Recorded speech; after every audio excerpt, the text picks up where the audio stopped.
Hello adventurers, and welcome back to my channel. Today we're going in search of a famous grave. Today we are looking for the mother of legendary John Ritter. Now, in her own right, she indeed was also a celebrity. She appeared in numerous motion pictures in addition to doing several other theatrical gigs along her career.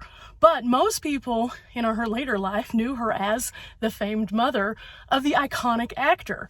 Now, here we find her in Prescott, Arizona, and here she is laid to rest in a family plot with her maiden name. And we find her just off of the roadway in a very easy to find location.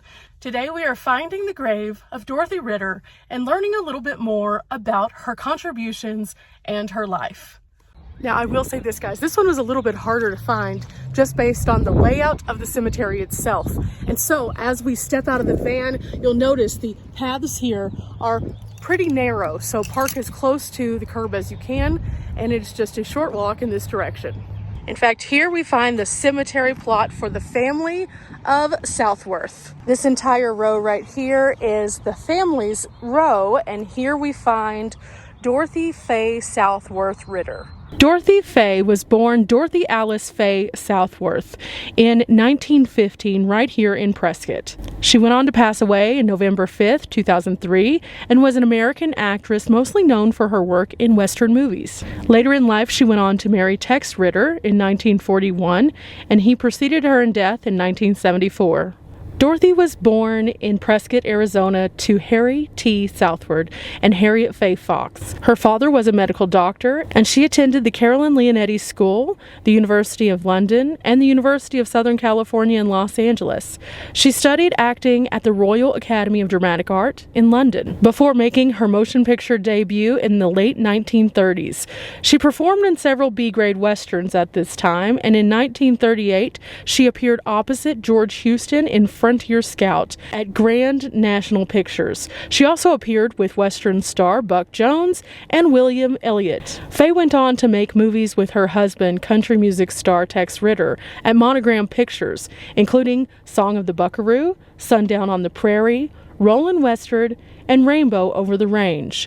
She played the heroine in The Green Archer and also White Eagle, both by Columbia Pictures. Faye also made a few small appearances in other genres, which included a crime drama called Missing Daughters. In 1940, she asked Monogram to give her a different part, and she was loaned to MGM for a small role in The Philadelphia Story, which starred Cary Grant, James Stewart, and Katharine Hepburn. She also appeared as a debutante in the MGM musical Lady Be Good, starring Ann Sothern, Eleanor Powell, Robert Young, and Lionel Barrymore. During her marriage to Tex Ritter, she had two sons, Thomas and John. Amongst her grandchildren are actors Jason Ritter and Tyler Ritter. She went on to make several movies after she was married, but later retired as the couple moved to Nashville because of his singing and recording career. She became an official greeter for the Grand Ole Opry and returned to Southern California in 1981. She turned down several offers to return to movie work, including an opportunity to appear on The Love Boat. It was in this role that she would star opposite her son John, but she declined the offer. In 1987, Faye suffered a stroke that impacted her speech. She moved to the Motion Picture and Television Country House and Hospital in Woodland Hills, California, and in 2001, her death was mistakenly reported in the obituary section of the Daily Telegraph in London. This happened as a result of her not being in her room when a nurse had gone to check on her. Instead, she did go to die of natural causes at the age of 88 later on in life, less than 2 months after the death of her son John. She is interred with her parents at Mountain View Cemetery in her hometown of Prescott, Arizona.